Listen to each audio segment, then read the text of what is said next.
Good morning, Maui. Good morning. Or shall I say Maui Calrissian?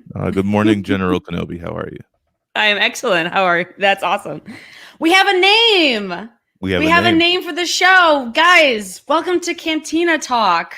I can take absolutely no credit for this name. That was 100% Maui. Bravo. Bravo. Also designed the graphics. The graphic. He's done all the tech work. We're doing the thing. This ranking thing was his idea. When you say tech, you have to say it in a New Zealand tick. accent. You're right. Tick. You're absolutely right. Tech work. He's done all the tech work. Guys, today we are doing the impossible, I would say. We are going to rank all 12, yes, 12 of the Star Wars feature films. How do we feel about this today? I'm excited. Are we nervous at all? Because I was when I ranked them. There were a lot of times where like I'd get to a certain like ranking 1 through 12, and I'm like, I could really go either way on these two films. I don't really know. Like that happened like 3 different times. And when you're considering that's only 1 through 12, that's a lot.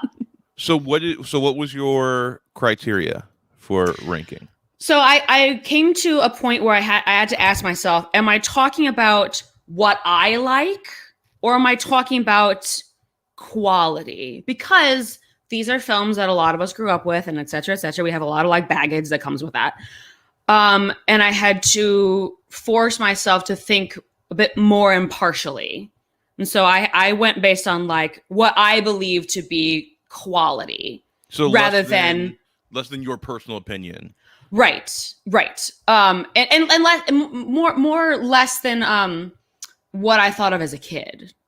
Because like my number one as a kid is not my number one anymore. Even though I still like have a lot of like feelings about it. I think our number one is the same, isn't it? I don't know. At least from our childhood. My number one from my childhood. Yeah, my number one from my childhood is Return of the Jedi. Yeah, okay. my too. Yeah, we've talked about that. But it's not my number one in this ranking, because if I watch Return of the Jedi for the first time as an adult, I don't think I would like it very much. Yeah. Yeah. Maybe until the end. The end does a lot of the heavy lifting for that movie. But we'll get there. We'll get there. We will indeed. All right. Shall we rip the Band-Aid off?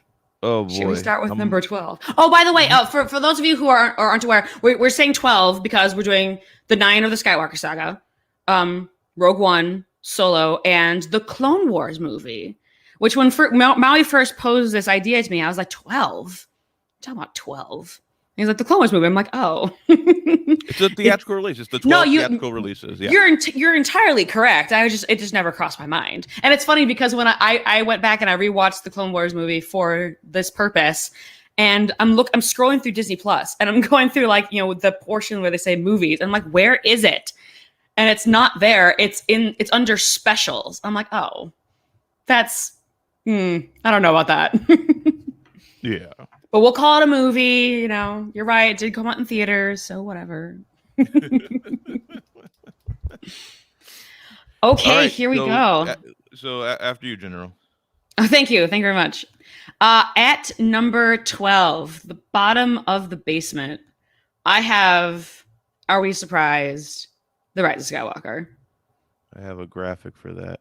Do it. I just have to remember which one is the actual graphic for that. There's so many. Did you find them all with the X-wing pointed towards like the million Star Destroyers? 7, 8, 9, 10, 11. Wait, I only have 11 loaded. I think I already screwed up. I think I forgot. Oh no! that one out of all of them. This is a practice run. It's Rise of Skywalker. Who cares? Yeah. It doesn't even get one. That's right. What I'm saying. You know what? You think I literally forgot to download it because I hate it so much. That's so funny. I do hate that film. I don't think I have it though. It bothers me. In fact, okay. Let me elaborate. I've probably told you this story before, so sorry for hearing it a second time. But for all those who haven't heard, I saw it a few days after it opened. Before I even saw it, I was like, this movie can't be good. There is no possible way it can be good. And the reason why it can't be good is because the sequel trilogy has gone in 2 completely opposite directions that to try to please both is impossible. And I don't think they're brave enough to make a choice of one or the other. So like, there's no way this movie is going to be good. I don't think I was prepared for how not good it was, but I knew going in that I'm like, oh, this is not going to live up to his expectations. So I saw the movie, and that night I could not sleep. I was going through all these questions and problems with this movie I had in my head, and I literally could not sleep. So I took out my phone and I went to my notes app on my phone, and I literally took like a half hour and I typed out all these questions and issues I had with this movie. And I mean, I don't think y'all can see this, but it is still time-stamped December 27th, 2019. Oh yeah, you can't see that. Look at that. Mm-hmm. Oh, and it says, 1:35 a.m. This is legit, guys. 1:35 a.m., December 27, 2019. I was really bothered. And if you can, and again, this is just from one viewing. This is not me like scrutinizing and analyzing. I'd seen this movie once. And look at this. Look at how much I had to say about this movie after seeing it one time. I could go through my beats about this could be an entire episode. I'm not going to subject you all to that, but there are things in this movie that just do not pass muster on a fundamental level. Yeah. So, and spoiler warning, like mine is the same. So like I'm not gonna really spend too much time on it either. But like I had like for me, like it not only does it not make sense, but it actively like invalidates the film that came before it. And like that is a real big no for me. Like if you're doing episodic storytelling like this, you can't knock the toys off the table if you're not happy with the way that the person left them previously. You just can't. Not only that, not only does it invalidate the film that came before it, it invalidates 1 through 6. Mm-hmm. Because what's the point of Anakin Skywalker being the chosen one if it's like, oh, nope, the Emperor's back. We got to bring balance to the Force again. Like, no. What? How could you fundamentally break Star Wars that bad? Right. In For one me, movie. The saga of Anakin Skywalker in 1 through 6, right? Like, realizing that in order to bring balance to the Force, like part of it, like to my mind, part of it was actually wiping out the Jedi. Mm-hmm. If you're talking about balance in the Force, like it was all one-sided toward the Jedi. Totally. Right. And so to see Anakin wipe out the Jedi, but then also have to knock the Emperor off the board, right? Like that's the last part of bringing that balance. Like the legend, the prophecy of Anakin Skywalker was not the like pretty little tale that you're expecting. It's actually quite a bloody one. And it's kind of I think a cool thing about Star Wars, which actually I don't think is talked about very much from what I've noticed. You know, in terms of that, in order to bring balance to the Force, he actually did need to wipe out the Jedi. I don't see many people like realize that. And in fact, I know a lot of people that hate the prequel trilogy because of what Anakin does and the way Anakin does it in there. I'm like, but isn't that the whole point of that had to happen of this? It has to happen. Yeah, we knew from the get-go that was going to be a thing. And I don't think people another thing I think you're correct in this, and I don't think people talk enough about what the phrase balance in the Force is used so often, but nobody talks about what it means. Mm-hmm. And I think that's a very worthy discussion for another time. Absolutely. Yeah, I think most of this this conversation we're about to have or are having is going to be about where we differ, and we clearly don't differ on this one. This is a slam dunk. This is a home run for us. Not a home run for the film, but a home run for us. Yep, pretty much. All right. Oh, we lost Catherine, y'all. It's me now. This is my show. Welcome to Cantina Talk. I'm your host, Maui. Thank you so much for being here. I don't know what happened to her, so we'll see if she comes back in a second. But while we're waiting for Catherine to come back, and she's already back. There we go. I don't know what happened there, but let's bring her back in. That was Hello weird. again. Hi. Weird. I'm so sorry. I don't know what happened there. No, quite all right. All right. So you're about to do your number 11. So yeah, hang on. Let me just write down for. I'm gonna do a Catherine column and a Maui column. I didn't really think this through, honestly. And Rise of Skywalker. Oh crap. Hang on. Rise. Okay, cool. On to number 11. My number 11 is the Clone Wars movie. Do you agree? Clone Wars is also at my 11. Yeah. Yes. Excellent. Love that for us. Mm-hmm. Here's my thing about the Clone Wars movie. People, it is a common phrase to say that like Star Wars is for kids. And I don't know how much I agree with that. I would say Star Wars is for everybody, but this is the only movie of this saga, we'll call it, that feels like it's for kids. You know? I think Star Wars is for everybody because, yeah, it might be like family friendly-ish, but it never feels like it's talking down to its audience. And this one feels like it is a little bit. But not a little bit. You know what? I'm gonna commit to that. It feels like it's talking down to its audience, period, end of sentence. Yeah, I would agree with that for sure.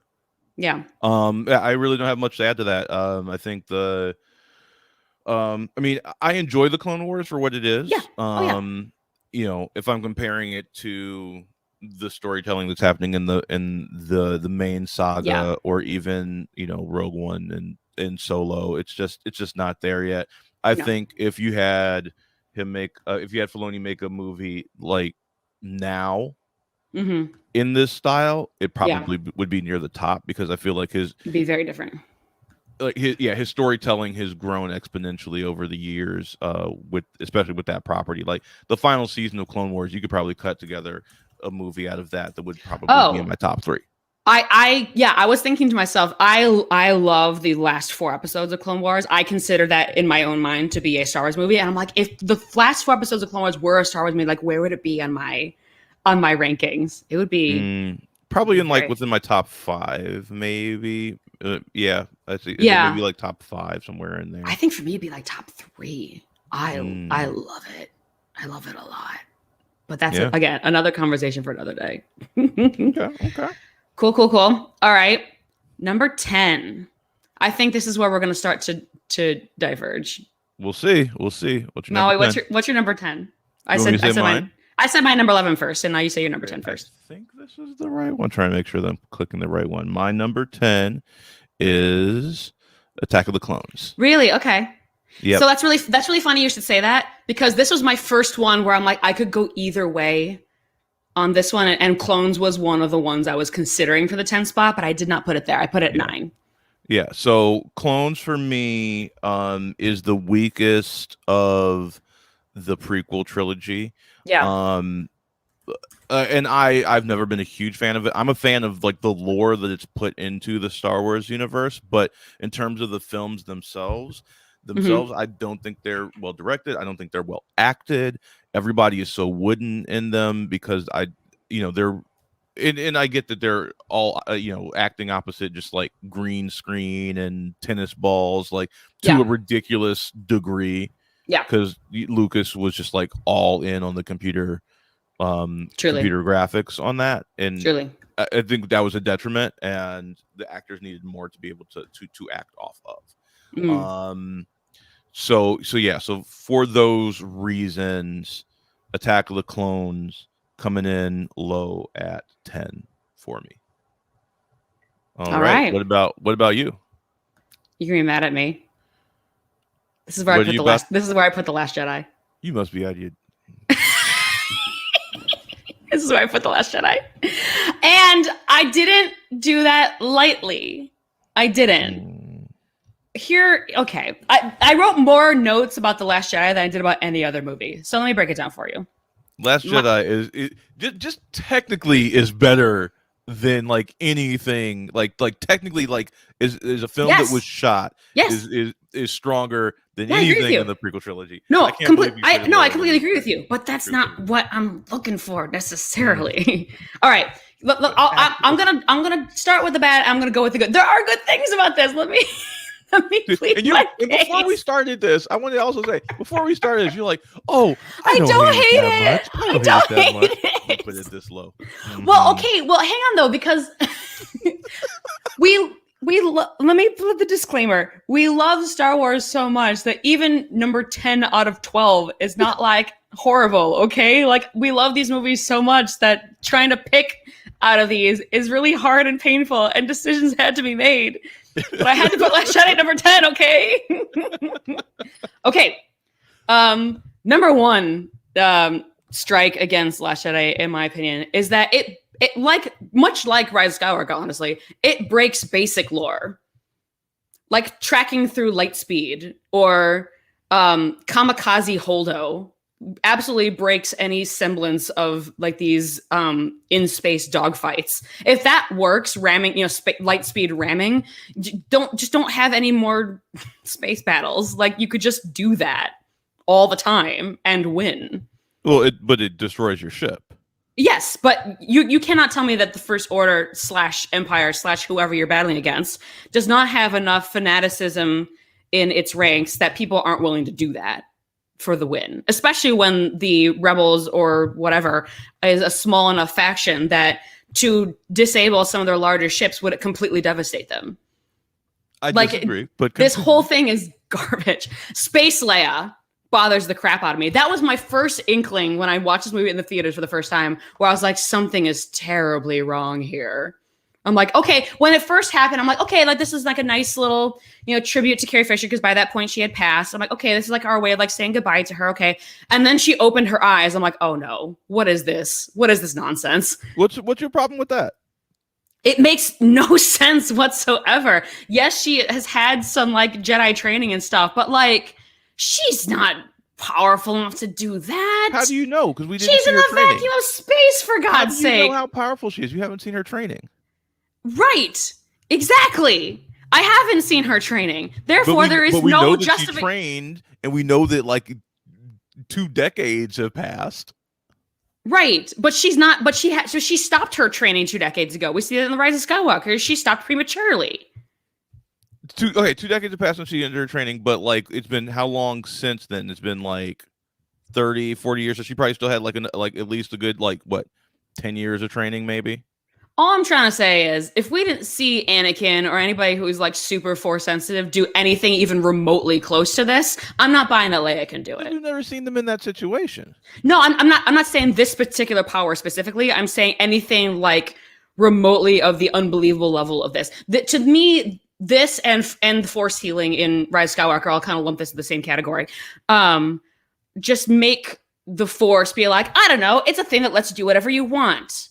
And I'm like, no, in order for magic systems to work in fantasy and in sci-fi, or more fantasy, they have to have rules, or else you can't just do whatever the heck you want. So I thought that was like literally just a force pull. She just force pulled herself before she froze to death. You're dead at that point. You're dead. You don't instantly die if you get sucked into the vacuum of space. You have a few seconds, and before the few seconds expired, she force pulled herself. She used the force to force pull herself back to the ship.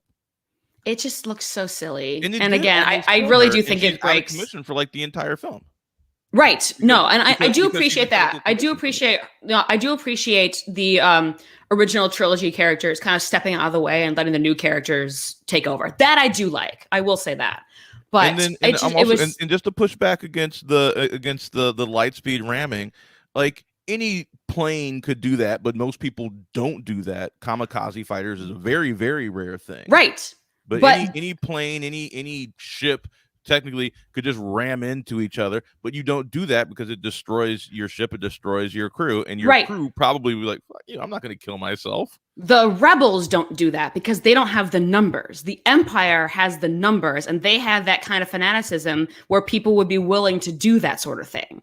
I don't think they do. I don't think they do have that kind of fanaticism, actually. I think that like maybe some of the Moffs and whatnot, but the stormtroopers and like the independent contractors on those ships and everything, like they're not going to be like, yeah, let's all kill ourselves for the Empire. Like, why would people do that? Like, people want to. they are They're part of willing this to go. because They're willing to go to war wanna, for it. What do you mean? Why are they willing to go to war? Doesn't mean they're willing to just be like, yeah, I'm just going to ram myself into something that I know. No, if you're willing to go to war, you are prepared to put down your life. I disagree. Okay. Let the record say I disagree. But that is your opinion. And okay. Yeah, this is just point A. We got a lot more to go with The Last Jedi. Right, give your points. Okay, cool. We're already 20 minutes in. Yeah, I know. I'll try to get through this quickly. 2, there are things that don't even stand up to mild scrutiny. And the thing that that comes to mind first is like when Finn and Rose get thrown into the cell in Canto Bight, and like Benicio del Toro's character is just like waiting for them essentially, and like just breaks out like right then and there. I'm like, no, if that guy was in jail for any amount of time, he would have already broken himself out. He's not just like waiting for them to like come and hang out. Anyway, Canto Bight's my least favorite part of the film. Yeah, my point C is Canto Bight is just a mess. Honestly, it's a mess. It's nothing of consequence actually happens. There's these ham-fisted moral messages about war profiteering, the environment, and I'm just like, this is not it. D, there are major tonal issues with humor. Like there'll be like these really serious scenes, and all of a sudden there's a joke, and I'm like, no, this is not. Am I supposed to laugh here because this is a really like consequential moment, and I don't know, the humor is just way off base for me. E, this is more of a general note for the sequel trilogy, but it's especially glaring in The Last Jedi, is that this is a total waste of 3 very, very talented actors, that being Gwendolyn Christie, Lupita Nyong'o, and Andy Serkis. Just like an absolute waste. Like, why did you even cast them if you're not going to use them properly? F, this movie doomed The Rise of Skywalker to failure because you can't please, like we said before, you can't please everybody. But beyond that, whoa! You are blaming The Last Jedi for The Rise of Skywalker being bad? Yes, I am. Yeah. What? That is ridiculous. Because The Rise of Skywalker is bad because J.J. Abrams made a bad film. So you can't. I don't think that's it not is true. fair to put that on the film that came before it. Nope. I'm blanking on Ryan Johnson wrote them into a corner in several ways. He wrote them into a corner by basically invalidating a lot of the things that J.J. Abrams set up in the first movie and told us to care about. And I was like, nope, you shouldn't care about those things anymore because I said so. And then another way he really doomed the Rise of Skywalker to failure is that there's no big bad guy left. Because you killed Snoke, you've made Hux a complete joke, and Kylo Ren was always going to have a redemption arc because he's Ben Solo. So who's left? I think that's the problem, is that you didn't lean into him being the big bad guy, and you could still have him have a redemption arc at the end, much like Vader in Return of the Jedi, and you don't need an Emperor character to have that kind of arc. Sure. So you don't need that. B, having the reveal subvert what happened in the first movie. Empire Strikes Back does the same thing. Like Empire Strikes Back takes everything you think you know and turns it upside down and does it quite effectively. Oh, I'm not talking about race. Wrong with saying like what you thought was true and important is not important. This is what's actually happening. Oh crap! I need to reframe the way I'm thinking about everything. Like I'm thinking that Darth Vader is the big bad guy. What Darth Vader was actually the hero that came before that's fallen from grace. What? Like that's amazing. Oh, I'm not talking about Rey's parents. That's not one of the reveals I'm talking about. In fact, that's that's why I said one of the things I really liked about this movie is that it broke the trope of everybody's related and this thing is so insular. I like that idea that anybody can be great in or out of this universe. I think that's really awesome. That's one of the things I liked the best about this movie was that Rey was a nobody. I think that was really cool and really bold, actually.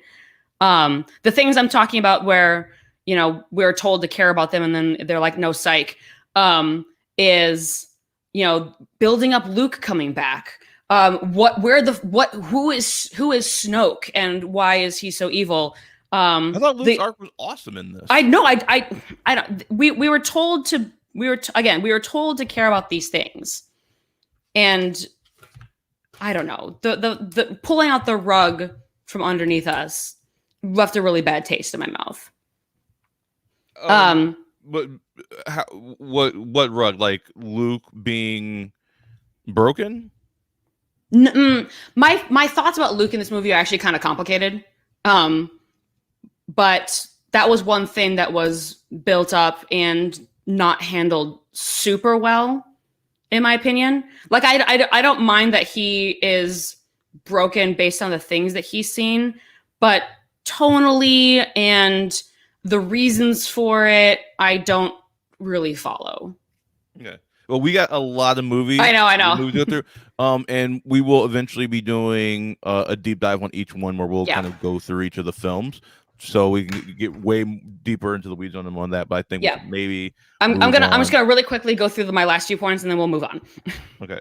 My last negative thing is that Finn should have died.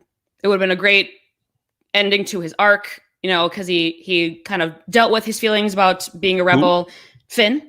Oh, Finn. Okay. Yeah. Sorry. It's okay. No. You said okay. No. So he came to he starts off the movie as a coward and he's about to run away, and then he just that he learns from Rose what they're fighting for and what it means to be a rebel. He kills Phasma, who is his old mentor, and then he was going to sacrifice his life for the cause. That is a full character arc within this one movie. That would have been so complete and actually really great and really bold of them, and then they completely ruined it. Anyway, here are the things I like about. We're half an hour. I know. Here are the things I like about this movie. I 9 things to get through. Okay. One. This is probably the most visually beautiful Star Wars movie. As I mentioned, Grumpy Luke makes sense considering what he's seen, even though I don't agree with how he got there. But that's another discussion for another day. I like Rey's parents being nobodies, and the Rey and Luke scenes and the Yoda and Luke scenes are great. Anyway, moving on. Number 9. You said your number 10 first. I'll say my number 9 first. I mentioned that I went back and forth about what to put at number 10, what to put at number 9. Number 9 is where I put Attack of the Clones. I considered putting it at number 10. Okay. So we're not that far off there. I ranked Attack of the Clones higher than Last Jedi because of the fun mystery plot. The new planets and new species are iconic and have lasted throughout, later Star Wars media, including, Bad Batch and Last of Clone Wars and all that stuff.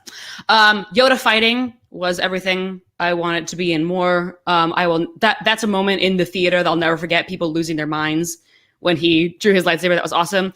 And it's the first time you really see Ewan McGregor coming into his own, and he's by far the best thing about the prequel trilogy. Mm-hmm. So that's what I have to say about Attack of the Clones. Okay. What's your number 9? My number 9 is the Phantom Menace. Okay. I saw the Phantom Menace in the theaters 11 times, and that was solely because of the lightsaber battle at the end of Duel of the Fates sequence. It's absolutely incredible. But besides that and a thrilling pod race sequence, the movie doesn't really have that much going for it. Once again, all the same issues just throughout the entire prequel trilogy. Technically, it's just not well made. It's not well acted. Besides, Ian McGregor is a particular highlight throughout the prequel trilogy. Yeah, I think he probably had the best handle on operating and yes, I know you love him. But did the best job of acting in a film where it didn't feel like the actors were given a lot of direction. It's not really their fault. But then also Liam Neeson is wonderful in this film as well. I also really dislike the reframing of the Force to midichlorians. See, that doesn't bother me at all. Don't think it was necessary at all. It's kind of superfluous. It doesn't. I don't hate it necessarily, but it is. I don't think it's very necessary, and it's just a useless scene. There's just a lot of useless scenes in this that really don't become important to me until it's once again reframed by Dave Filoni in the Clone Wars series. Kind of makes a lot of the prequel stuff make more sense to me and make me actually care about it in a more profound way. So for those reasons, the Phantom Menace. All right. I think you'll be surprised where I put Phantom Menace. I put it significantly higher than where you put it. But anyway. Garbage film, everybody knows it. It's not a garbage film. Phantom Menace has a bad rep.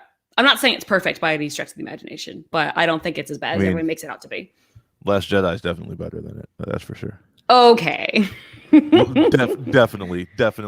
At least it doesn't break basic lore. Anyway, moving on to number 8. I will say a lot of Star Wars fans when that came out were of the opinion that it broke a lot of basic Star Wars. Yeah, I don't get the saltiness about midichlorians. Like, I don't get it. It's fine. And it wasn't until much later. And also, let's not forget the cardinal sin that is Jar Binks. Okay, again, that I never said it was perfect. So, Jar Binks is worse and more racist than anything in any of the other films, but especially the most inclusive of the Star Wars films, which is, in fact, The Last Jedi. Just okay. Throwing that out there. Cool. Number 8. Cool. Well, moving on, because I don't think we're gonna see eye to eye on this one, and I'll get to Phantom Menace when appropriate, but this is not that time. Like the fact that I have to wait that long tells me I'm going to be very, very unhappy with your placement of it. There's so many things I want to say, but okay. Is it in the top 3? No. Is it? Okay. No, it's not. Okay. I was like, yeah, Miss Catherine, have you lost your mind? Have you hit your head? Let me pause this broadcast. Do you need help? Blink twice if you need help. No, it's not in my top 3. I do love it though. Anyway, number 8. You said your number 9 first, so I'll say my number 8. My number 8 is Solo. Okay. It's not too far off from my placement of it. Okay, that's good. Solo image. Woo woo. Oh, that's a cool one. I like that one. Thank you. I like Solo. I really do. Whenever people like spoke ill of Solo when it came out, it did leave a bad taste in some people's mouth because it was like right after Last Jedi, and that was so controversial, and people were kind of disillusioned with Star Wars. I'm like, guys, it's a heist movie in space. Like, what is not to love about that? That is just fun. Period. Like, if you don't get up for the idea of a heist movie in space, do you even like movies? I don't know what to tell you at that point. Like, come on, that's fun. I really like the new characters. I thought Paul Bettany's character was really scary. Like that kind of quiet villain. We don't know when he's gonna snap is really intimidating to me. And I really liked Woody Allen. Oh my God, Woody Harrelson's character. I liked the alien, the frog monkey alien who dies. I liked the new characters are fantastic. I really liked Kira. I thought her chemistry with the guy who played Solo is excellent. Talking about Khaleesi? Yes, I am talking about. The character's name is Kira, but Emilia Clarke. No, she's Khaleesi. Okay, sorry. Of Chains, Mother of Dragons. Well, I liked her chemistry with the guy who played Solo. I saw it was solid. The reason why I didn't rank it higher is that it feels like the most popcorn film of Star Wars. Like, it doesn't go much deeper than that, you know? And that doesn't make it bad. It just makes it a little shallow.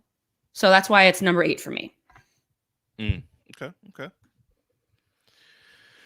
I think I might upset you now. Uh-oh. My number 8. Oh, no. I think I know what you're going to say. Oh, thank God. Wait, really?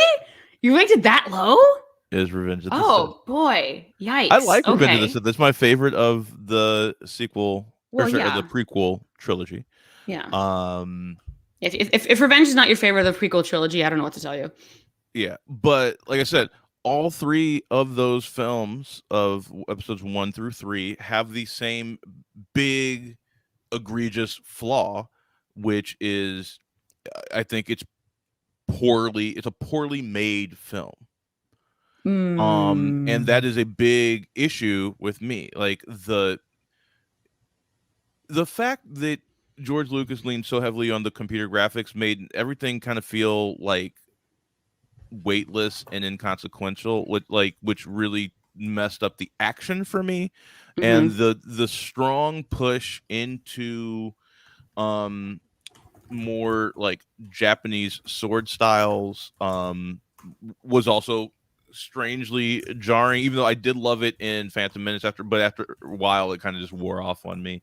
The reason why this is my favorite of the prequel trilogy specifically Mm-hmm. is the last like third of the film, the fall of the Jedi, is absolutely stunning. Yeah. Is Mm-hmm. absolutely stunning. That the final battle, which finally like, and it's actually the battle that feels the least flourishy. It feels the most visceral Mm-hmm. of all of the lightsaber battles in the prequel trilogy. It feels a little closer to probably my favorite, like storytelling wise, my favorite lightsaber battle is the Return of the Jedi, Luke v. Vader lightsaber battle, because it's not just a physical fight, but it's also a fight for his soul. And Mm-hmm. this mirrors that. This is Yeah. like the echo of that fight that came before it even happened, where there was another fight for Anakin's soul that went the other way, and it's absolutely thrilling. So for those reasons, it's about I have a hard time as as a connoisseur of film. Like, I love film. I watch them all the time. When I see bad filmmaking, that's like a big no-no for me. Like, and I feel like there's a lot of bad filmmaking. There's a lot of bad direction. I don't think George Lucas is a particularly good director. I actually think he's a bad director, but he's an amazing technician. Mm-hmm. And he doesn't know how to put those things together when he's in the director's chair. Mm-hmm. And that's a big issue for me. And so for that reason, Revenge of the Sith is at eight for me. All right. Interesting. Mm-hmm. Again, I think you're gonna be annoyed with where I put No, it. I fully I know that Revenge of the Sith is a very special movie for a lot of people. I fully intend for you to have it a lot higher. Yeah. And for me, like at 8, like this is kind of like in the middle of the pack for me. And it's a movie that I quite enjoy. I mean, Yeah. everything from 9 up, I enjoy. Like, I enjoy Sure. Phantom Oh yeah. Menace, I enjoy Revenge of the Sith, I enjoy the rest of Yeah. these like quite a bit from here on. The 10 through 12 are probably the ones that like I'm like, ugh, like Yeah. I probably wouldn't go back and watch them. Yeah. I think 10 and up for me are ones that I would probably watch, and maybe even 11, maybe even Clone Wars. I'm like, nah. Like, yeah, I guess like when I'll put it on the I would watch background. I'll put it any on of the the background. I'll do chores, like, I'm not gonna yeah. like never touch it again. Like, if I'm doing a rewatch, of course I'm gonna go through those as well, because they're Right. part of the story. Right. Maybe the only one that like I really actively have trouble, like I don't know how, I think I've only watched it twice, and the rest of them I've watched at least 5 times, Mm-hmm. is Rise of Skywalker. Yeah, I have so much. I think I've seen Rise of Skywalker 3 or 4 times, and the only time I was sober while doing it was in movie theaters. Yeah. This is my when I've got a lot of like Star Wars nerd friends, and I'm like, we should get drunk and watch Rise of Skywalker and just yell at it. Yeah. I know I was supposed to go first on number 7, but I'm gonna let you go first because I need to use the restroom real quick, really badly. Oh, shoot. So I'm gonna Do you want to hear what it is first, and then I'll I'll still be able to hear it, but you won't be able to hear me. Oh, okay, got it. My number 7 is hi, I get my own special. Sweet. My number 7 is The Force Awakens. And I ranked it higher than Solo because at the time of its release, it's exactly what the fandom needed. We were still kind of in a place where I don't think the renaissance of the prequel trilogy had really happened yet. I know a lot of people myself included. I think a lot of people have retrained what the prequel trilogy has meant to them, and but that hadn't happened yet. So people were still kind of left with like, oh, maybe we'll finally get like a good Star Wars movie since the 80s. And it really brought a lot of people back, again, myself included. I mean, when I left the theater with Kevin, my now husband, we weren't married at the time, and we're like holding hands on the way out, and he goes, "Did you like it?" And I'm like, I'm a crybaby, and I'm like, "It's so good." And he's like, "Yeah, did you like seeing Han and Leia?" I'm like, but another reason I really like Force Awakens, that it planted a lot of ideas in fans' heads to speculate about. Like, what is Rey's parentage? How did Maz get Luke's lightsaber? Where did the First Order come from? You know, all this stuff, all these things that we had to speculate about for the next 2 years? I think it was 2 years after Force Awakens that Last Jedi came, or was it 1 year? I don't know. It was enough time that people could think of their own fan theories, and that was a really fun time in the fandom to kind of like dream about what this sequel trilogy could be, and it could kind of be whatever we wanted. It was really fun. The reason why I did not rank it higher is that, as has been oft noted by people smarter than me, it's essentially a reboot of A New Hope. The major plot essentially is a reboot of A New Hope. It's pretty much exactly the same thing. Just like with that J.J. Abrams flair of like, no, it has to be bigger. It always has to be bigger and more intense. And I'm sorry, the First Order is stupid. Fight me about it. It's like, I don't believe that this new empire could have risen in the time that it did, with the amount of forces that it did, with this planet-killing planet, essentially. Like, They gave me no reason to believe that. They gave me no backstory. They gave me no explanation, no nothing. They gave me nothing to go on there. And I'm like, it just feels like you took the Empire and you Control-C'd it, or whatever it is that they do on Max, and they just like pasted it into this movie because we need a villain, and that's the way we're gonna do it. And I'm like, I don't know about that. So that's my take on The Force Awakens, my number 7. All right. My number 7 is Solo. Oh, there you go. So we weren't that far off. Yeah. I think you summed it up pretty well. It's a fun heist movie, but it is fairly inconsequential. When all is said and done, like, the stakes just aren't that high, but it is fun. I think they should do a Solo 2. Yes. I like the movie. I'd be into that. I think it's a fun film. Cool.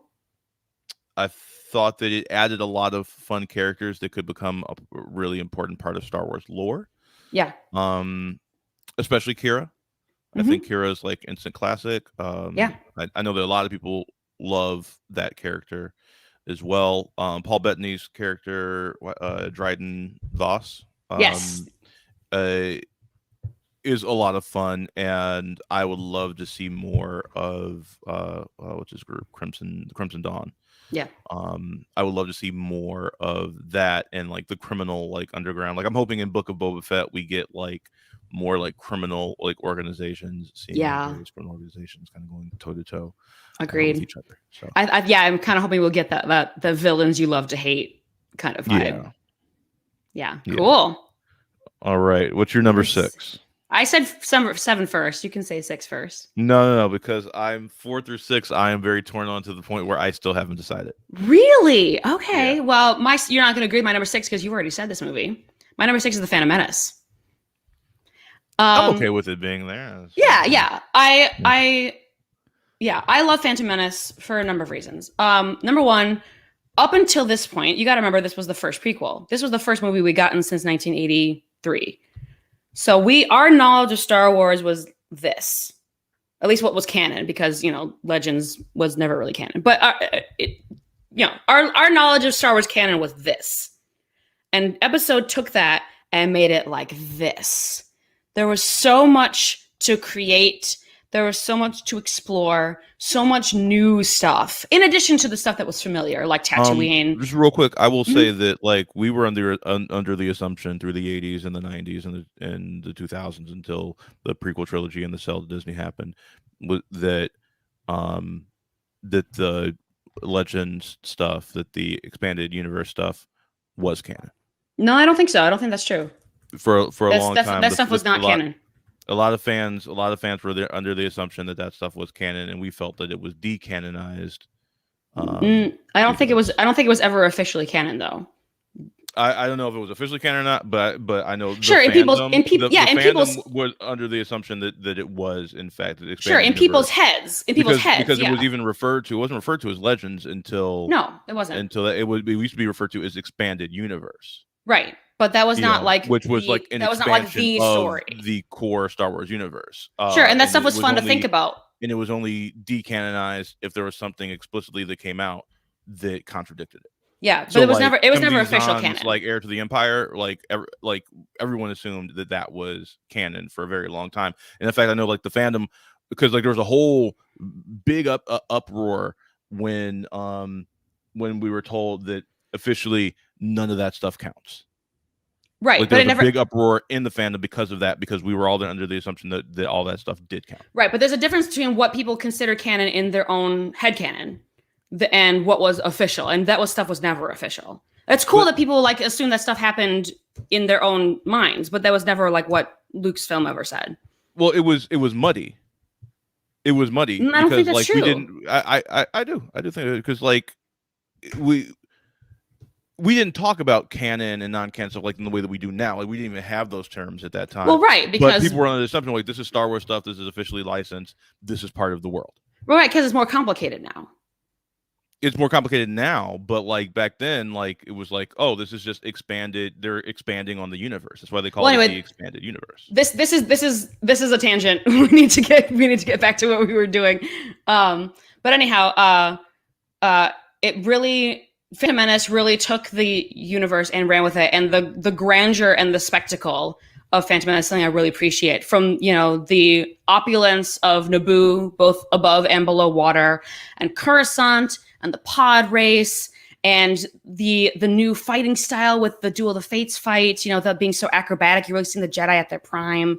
I mean, there's so much good shit there. I will say, as many people do, that the pacing really dips in the middle, when they get to Coruscant, and it really kind of grinds to a halt. However, I would argue that it does this as to not underestimate its audience. I mean, sci-fi always tries to be a reflection of the real world, including politics. And so while I think that maybe could have been handled better, I don't think it's unimportant. I think it's still worth it to have it. Another thing I like about Phantom Menace is Qui-Gon is my favorite Jedi after Obi-Wan, because Obi-Wan's just flat out my favorite character, but I love Qui-Gon. I was devastated when they killed him off so early. I wanted more. I also love Darth Maul. I love that we get more of Darth Maul later in the TV series, but I mean, it laid the groundwork so well for things that were to come later, and for that I really respect it. I love Phantom Menace. I watch it all the time. And I know that's a bit of my personal bias coming out, but I truly think that Phantom Menace gets more criticism than it's worth. Okay. I don't disagree. I think cool. I think there was a lot of vitriol toward it from the older fandom when it came out. Oh yeah. I think that's still there, but it was an entry point for a whole new generation of people. Yeah, I think the reason why I got so much vitriol is that it's not what people expected, and it took a while for that kind of sting, that anticipation to wear off.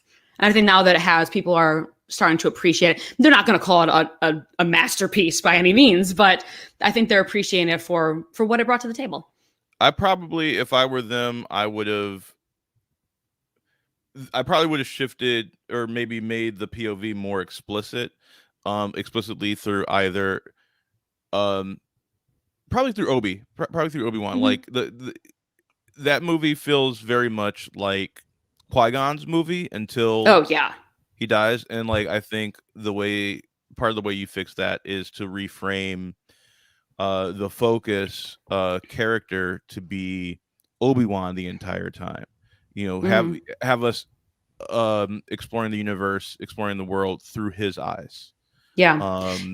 Like explicitly through his eyes, not through Qui-Gon's eyes, and not through Anakin's eyes, and not through sometimes, but just have Obi be the Luke Skywalker of this story.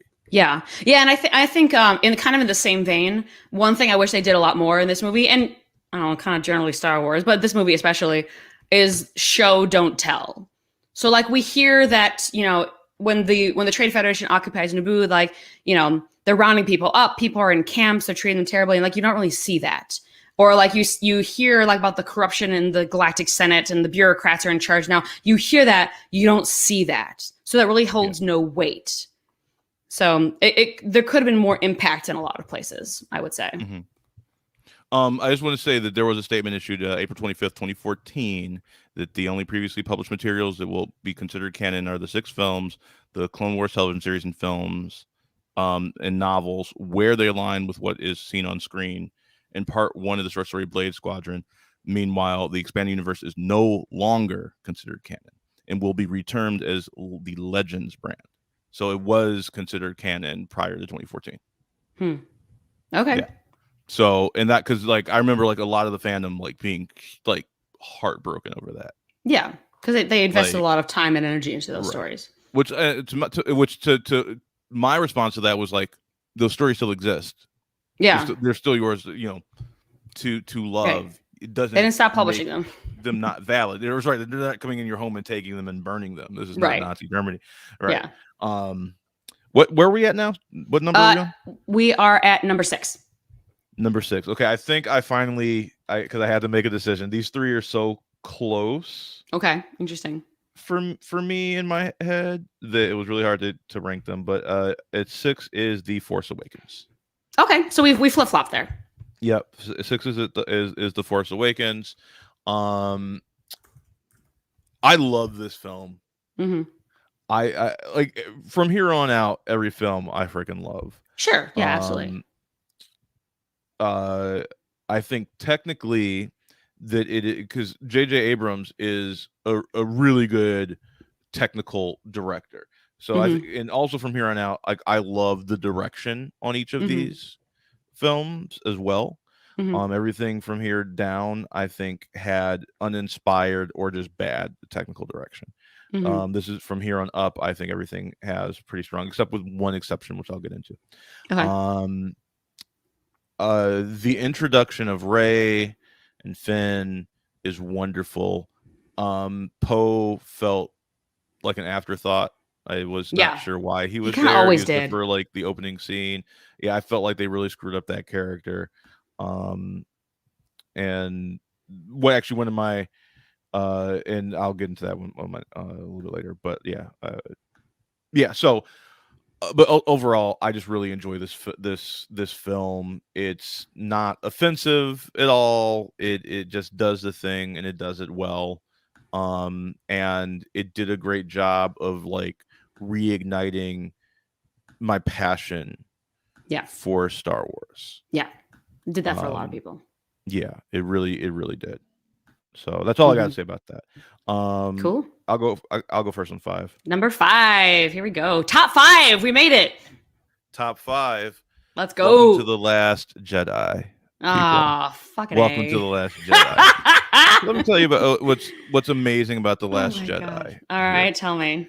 Enlighten me. So, The Last Jedi was the first time that I said, "Oh, this is a Star Wars for everybody."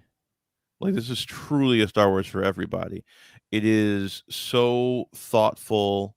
It is so inclusive in terms of like who is being represented in the universe. The final scene of seeing the little boy, the little broom boy, right? Like that reigniting the hope in the universe. I love that. I love the subversion of how they used Luke, where Luke is kind of like this, like, disillusion, like he's like found out what he thought was the truth of the Jedi and the Sith, and realizes like, oh, this is like the whole like system is bullshit. It just needs to be torn down.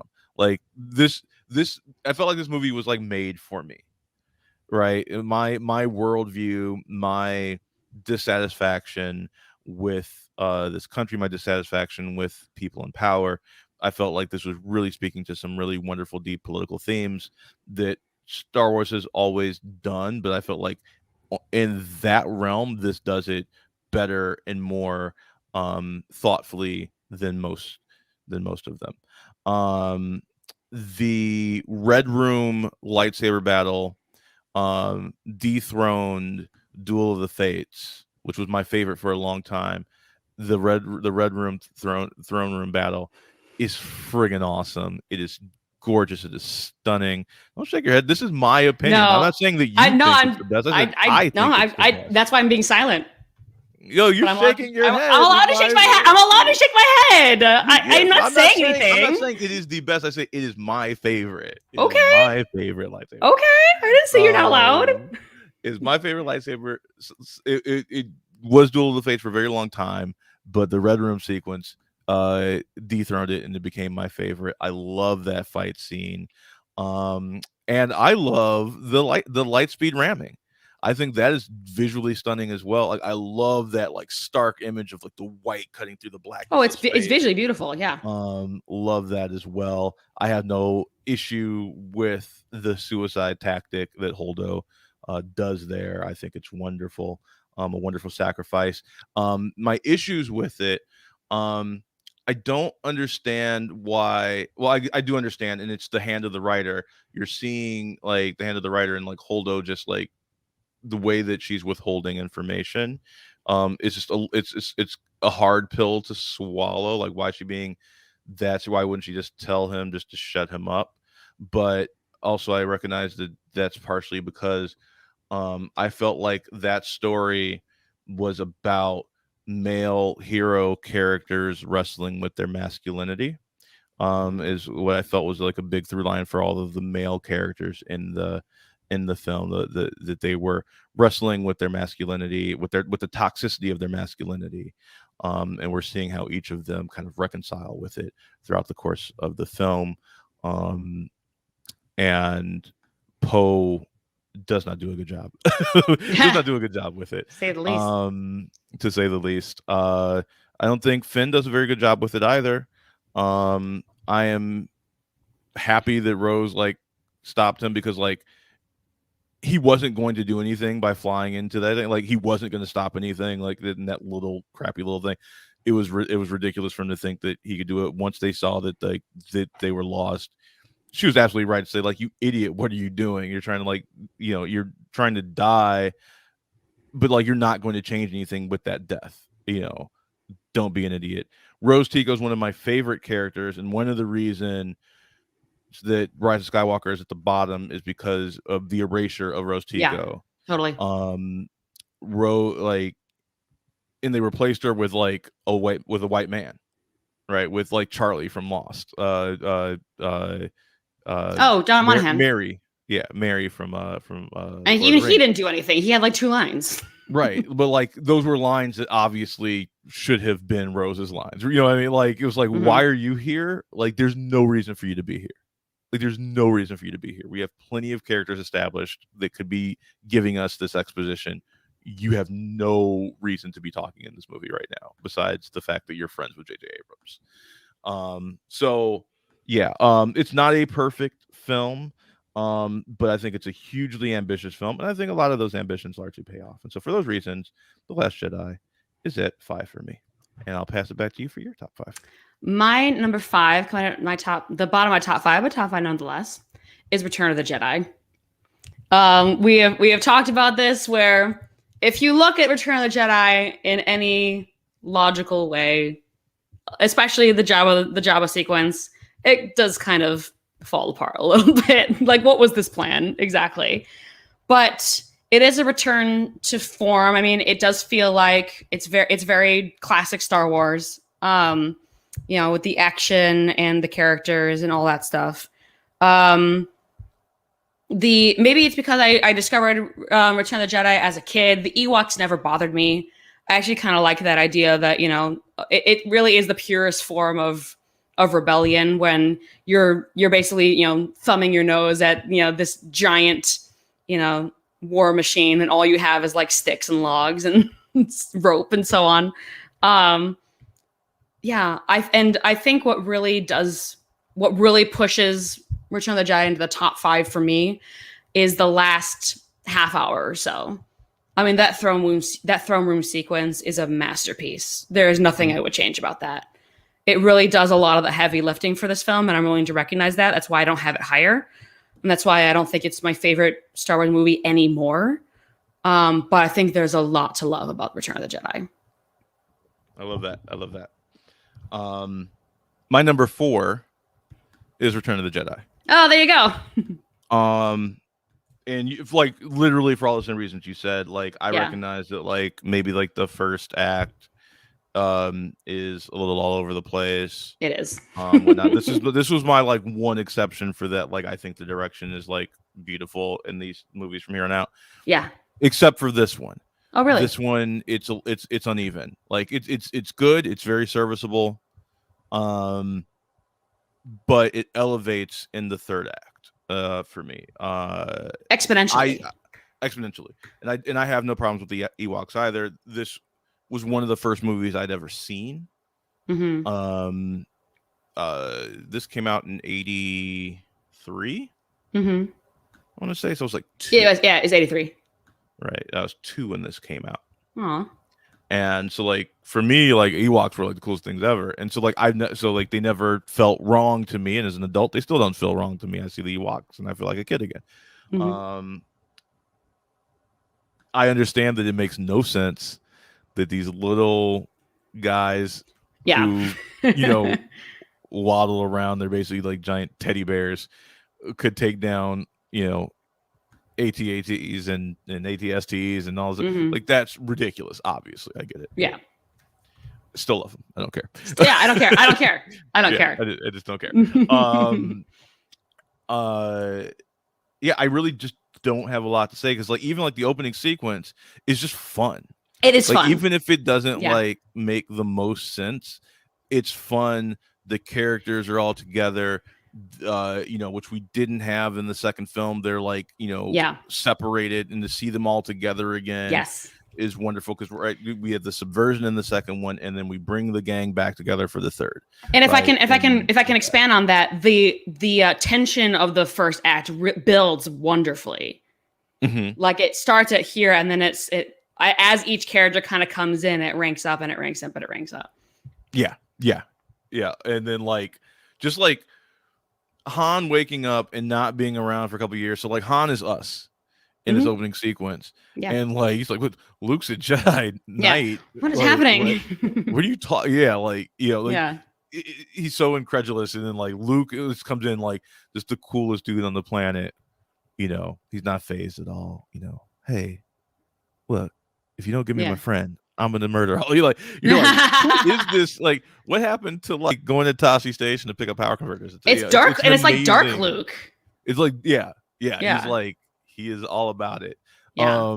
But like, also, he's still like not quite that cool, like, because he still kind of, has to fight his way out. Like, he tries to come in and lay it on the table like a big badass, and like, still, has to fight the Rancor. I just love it. I love so much even that opening sequence, the direction is a little spotty, but like but it's so freaking fun. It gives us the gift that is Boba Fett, who really didn't do anything of note in the films ever. And we didn't get to see what Boba Fett could really do until The Mandalorian. Right. Which was worth the wait, I must say. 1000%. That fight sequence was the most brutal thing I've ever seen. I know. I'm so happy that Robert Rodriguez was the one to bring that to life. So props. So there you go. There's my number 4. Okay. My number 4 is Revenge of the Sith. Okay. Yeah. And it's funny because up until it was 3 for a long time, and only at the very end did I inch it down to 4. And I flipped my 3 and 4, and you'll find out who 3 is in a second. Revenge of the Sith, man. I love Revenge of the Sith. It's the culmination of so much. They fixed a lot of the tonal issues. They really, in that first half hour of Obi-Wan and Anakin trying to rescue the Chancellor is wonderful. It's funny. Upon rewatching it after having seen all of Clone Wars, I saw that first half hour. I'm like, this is a Clone Wars episode. The tone is exactly the same. The humor is the same. The relationship between Anakin and Obi-Wan, it has the same kind of hijinks. If you don't have that first half hour of Revenge of the Sith, you don't have Clone Wars, period. Mm-hmm. Like that was clearly, very obviously the blueprint there. I think the action is great. I think the payoff of Order 66 is heartbreaking. The final battle between Obi-Wan and Anakin is visually stunning and exciting. The "You Are the Chosen One" scene makes me cry every time. I don't care how long it's been since 2005. I don't care how many times I see it. I cry every single time. Every time. I think the tension rises great. I think the politics of it are compelling. There is so much to love about Revenge of the Sith for me. It still does have some of the acting issues, Ewan McGregor accepting, that the previous ones have, but I think those issues are significantly less than they are in the previous 2 installments. I think Revenge of the Sith is a massive step up for the prequel trilogy. And it is the culmination of so much that we've been told to care about for decades. And I think it pulled it off, not perfectly, but very, very well. Mm-hmm. Absolutely. Absolutely. All right. What's your number 3? My number 3. Because we have the same top 3. We do have the same top 3, and I really love that for us. Yeah, but I'm wondering if our order is the same. It might be. It might be because I was shocked at what my order was. My top 2 is very conventional, which tells you what my number 3 is. My number 3 is my Rogue top One. 2 is I don't think is conventional. So really? Interesting. I think we flipped our 2 and 3 then. Interesting. Okay, my number 3 is Rogue One. Okay, we did. I fucking love Rogue One. Rogue One, remember how I said that Solo was like a heist movie in space? Rogue One is a Shakespearean tragedy in space. Mm-hmm. And I love that I didn't realize, maybe this is me being simple, I didn't realize that everyone's going to die until Bodhi died. I think he dies first. No, I'm sorry. Chirrut dies first. It's K2, but he's a droid, so that doesn't really count. And then Chirrut, and then Bodhi. And that was when I was like, oh no. Oh no. Oh God, nobody's gonna make it out alive. Because I remember them getting to Scarif and being like, hey, how do we justify that we never hear about these people ever again? And then Chirrut dies, and I'm like, oh shit. That's how. Oh God.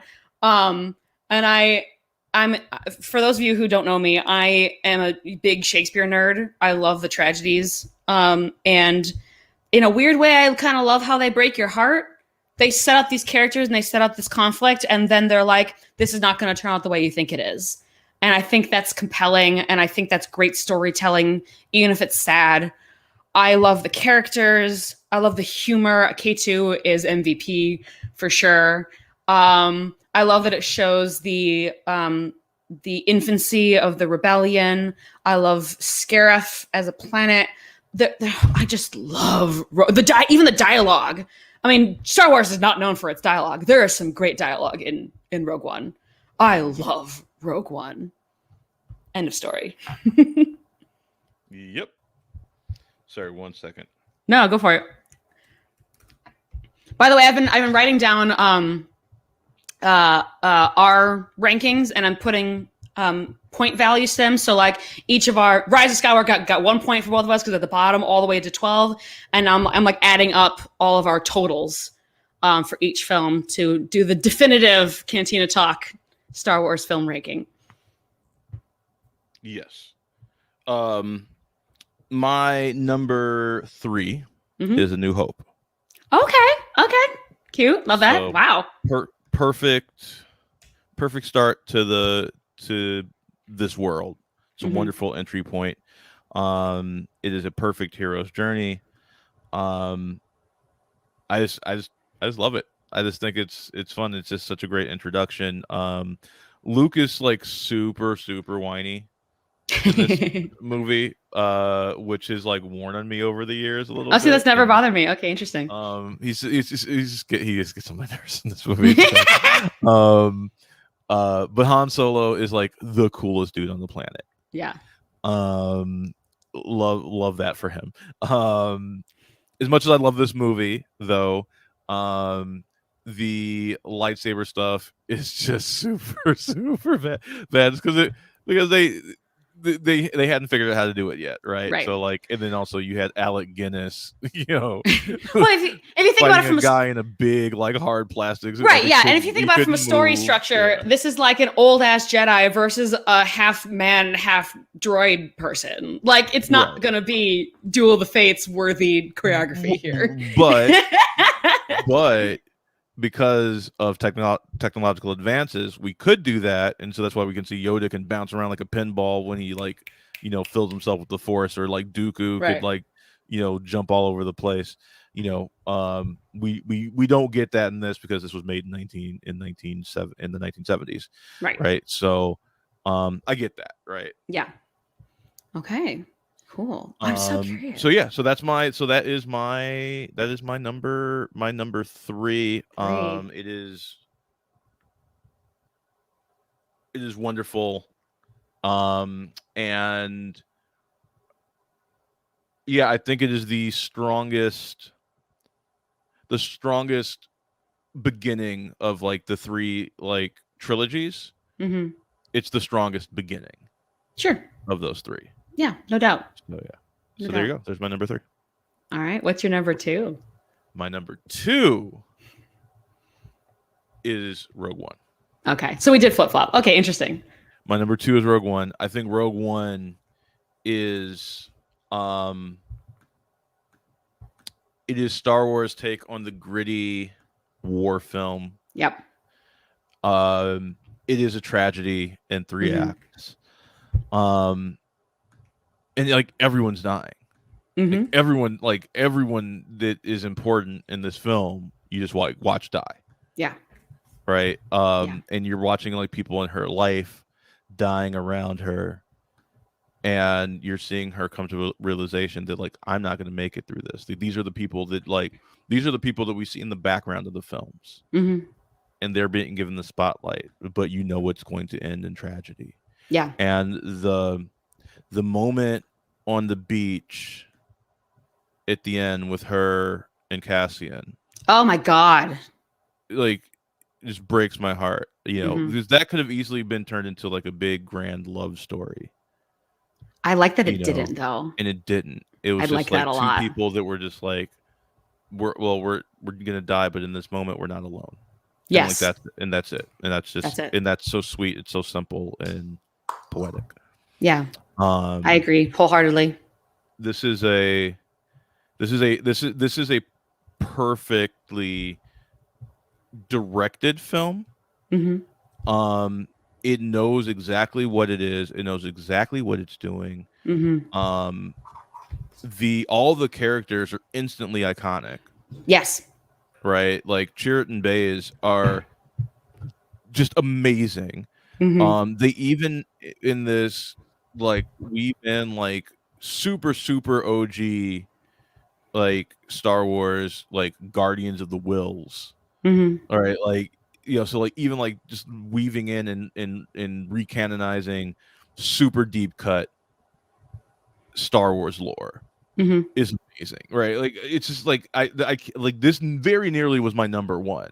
I like it that much. Wow. And like every time I watch this movie, I like it more. Yeah, me too. And it also feels more Star Wars than most of like the new Star Wars stuff. Agreed. That lived in dirty feel, like it really feels like the way like we thought of Star Wars in the 70s, like when you looked at the things, everything you could touch, like it didn't feel super CG'd. It's lived in. This is a master class in how to do Star Wars, and I would love to see. I can't remember. Is it Gareth Edwards? Who directed this? I think you're right. I think it is Gareth Edwards. Gareth Edwards. That sounds familiar to me. Would love to see them come back and do something else in the universe. That's what makes me so excited about the Andor series. We're getting more of some of these characters, and I'm like, I can't wait. We're gonna get them back, even though what happens. But like that's we knew what happens in Clone Wars, and that's still amazing. So whatever. I don't care. I want to see more. I want to see more K2. I want to see more. Everybody. K2SO, K2SO, Chirrut Bays, Cassian, like these are all like now like people that are like revered in like people and droids that are revered in the canon. And I wish people talked about Rogue One more. I feel like Star Wars fans don't talk about Rogue One enough. Yeah, I think it did what The Mandalorian was doing before The Mandalorian. Correct. Yeah, I would agree with that too. And I don't know that you get the tone of The Mandalorian if not for Rogue One. I think Rogue One gave the blueprint for how to do gritty live action Star Wars. Yeah. In a way that doesn't feel like out of context of the rest of the series, Right. the rest of the series. Interesting. So All there right. you go. There's my number 2. My number 2 is, as we've already, it's got these characters who are so memorable. I mean, even outside of the main 3, you've got Obi-Wan, you've got R2 and 3PO, you got Darth Vader, Grand Moff Tarkin, all these characters that are so well defined and play their part so well. The performances are actually, I think, really lovely. The editing is excellent, especially in the trench run at the end. The last act is a masterclass of technical filmmaking, I think. And that's what Lucas is really good at. Yeah. Right, is like that, like those sequences, like that's his bread and butter, because you have those throughout any of the films that he specifically directed. Yeah, and it's paced so well too. It's got a clearly defined beginning, middle, end. The action never lets up, but it never feels forced either. It dropped a lot of these little nuggets, like you fought in the Clone Wars. We didn't know what that was. I say we like I was alive at the time, but people didn't know what that was, and it made the universe feel so much richer because it had all these things that aren't so well defined that you kind of had to like find out what that meant. This was a lived-in world within one movie already. It did so much in a very short amount of time. It was an absolute revolution, and I'm willing to give it largely though that pacing. I love that you mentioned that, because like that's because of his wife. Yes. At the time, that's because 100%. Of Martha Lucas. Yeah, if y'all go to YouTube, it would have been terrible without. If y'all go to YouTube, look for a video called "How Star Wars Was Saved in the Edit." It will compare like the original cut and all the stuff that was either rearranged or cut altogether that would have really hampered this movie, and the fact that it did not make it. The fact that this movie is as good as it is, with all that it went through in the behind the scenes stuff, if you read about this movie, is a miracle. It's a miracle that we got the movie that we did. And if you think that George Lucas knew what he was doing, read the original script. Yes. Oh my God. Star Wars, which we did a reading of. And it is bonkers, and it makes no sense. And I don't know how he got from that to this. And it tells me that he was literally just throwing stuff at the wall. And it's through the grace of God and Marshall Lucas that this became like what it was. Yeah. And if you look at his directorial efforts without her in the prequel trilogy, it suffers so much because of it, because nothing that he's ever directed besides this has been paced so well. Yeah. It has been edited so pristinely. All right. I think we've arrived at both of our number ones. Empire Strikes Back. What else? Empire Strikes Back, baby. Let's go. What else could it be? Well, the way I think about it is, even though I said that A New Hope is nigh on a perfect movie, Empire Strikes Back takes all that and builds on it. And it builds on it in a way that improves it, and it gives you a deeper understanding of all the characters, really, but especially Luke. All the things that you love about Luke fly in his face in episode 5. We appreciate how brave he is in A New Hope, but in this one it turns into recklessness. For example, he doesn't listen to the people that are telling him to like slow down and wait. And so it never feels like those things make him like we're not like, oh, this is a different character. They're taking Luke off the path that they set him. This is the same person, and he's doing the same things for the same reasons, but those things take him down the wrong path instead of the right. He's put in positions where it takes him down the wrong path instead of the right one. Yeah. 100%. Absolutely. And the way that it subverts your expectations and gives you like something that you weren't expecting. Right. The reveal that Darth Vader is his father. Han being frozen in carbonite, like it really feels like this is the one that really feels like the old movie serials on which this is inspired. Yeah. Right. Like it's at the end, like you can almost hear an announcer saying, like, how does Luke handle the revelation that Vader is his father? And will Solo make it out of the carbonite? Find out next week on the Star Wars. Like it's totally. It leaves you on such this amazing, like multi-layered cliffhanger. Yeah. And the Empire has like reasserted its dominance against the rebels, and you're like, we're so worried for them. Yeah. It's so beautiful, and you can see how this original trilogy, you can see how it echoes throughout the other trilogies. Because like Last Jedi tries to do the same thing. I don't think it does it as well, obviously because it's ranked much lower than this.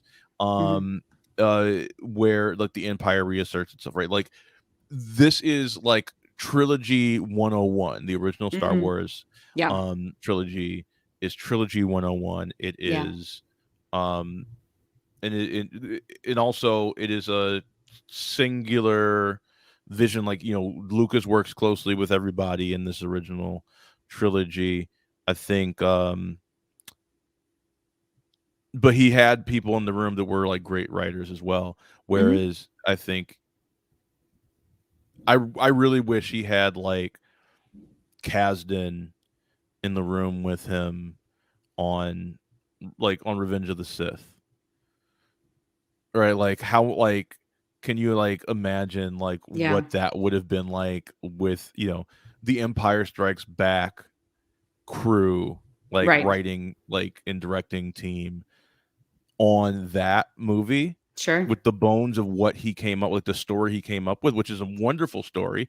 It, like, even though it has tons of structural issues and directing issues, like it's still shining through it is this like really gripping, compelling like end to like Anakin's story and the rise of Vader. I can only imagine what could have been done with this team on that movie. It probably we probably would all just be dead from like overstimulation, over emotional stimulation. And First Strikes Back is just perfect, man. It's just really a perfect movie. Yeah, it is. And it's funny because I had a bit of a, I don't want to say crisis, but I was thinking to myself, like, Star Wars fans have been hearing for decades now that Empire Strikes Back is the best Star Wars movie. And I was really thinking to myself, like, would I still have this opinion if it hasn't been drilled in my head since birth that Empire Strikes Back is the best Star Wars movie? And I really had to look into it. And I'm like, yeah, I think I would. I think it really is. Empire Strikes Back really is that bitch. It is. Cliches are cliches for a reason. Correct. Stereotypes are stereotypes for a reason, because they're like, so universally agreed upon. Yeah. That it just becomes like, of course that, push against it. We take it for granted that Empire is the best Star Wars movie. Yep. So there's our rankings.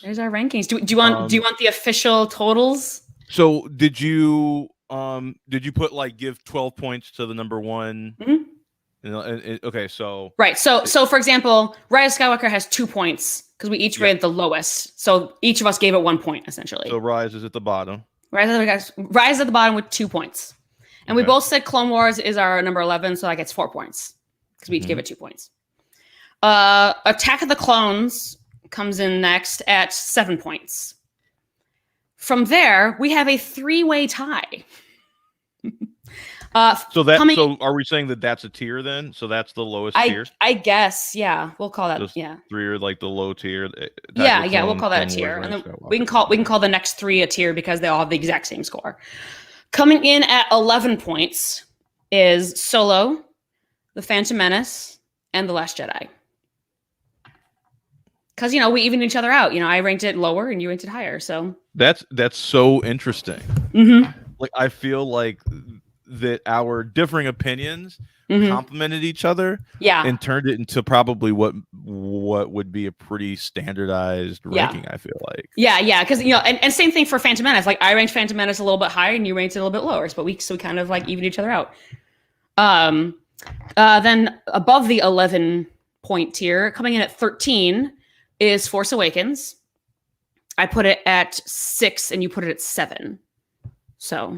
Or set points. We had a lot of flip-flops. We did. Yeah, it's really interesting. We were way more aligned than I thought we were going to be. Yeah, same here. Also, it doesn't surprise me at the same time. Right. 14, 1 point above Force Awakens, is Revenge of the Sith. And then we get a jump. We 3 points above Revenge of the Sith, coming in at 17 is Return of the Jedi. And then we get a 2-way tie for second place at 21 points each is Rogue One and A New Hope, because I had it, we had them at 2 and 3 respectively. And then at a solid, perfect 24 is Empire Strikes Back.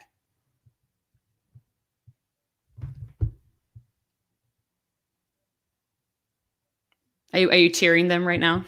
Yep. So S tier is Empire Strikes Back, A New Hope, and Rogue One. Yeah. A is Return of the Jedi, Revenge of the Sith, and The Force Awakens. Oh, really? Okay. B is Last Jedi, Phantom Menace, and Solo. And C tier is Attack of the Clones, Clone Wars, Rise of Skywalker. There you have it, folks. We did it. I'm really happy, actually, with that combined list, like the way everything places out. I am too. I'm actually like perfectly content with that. Yeah.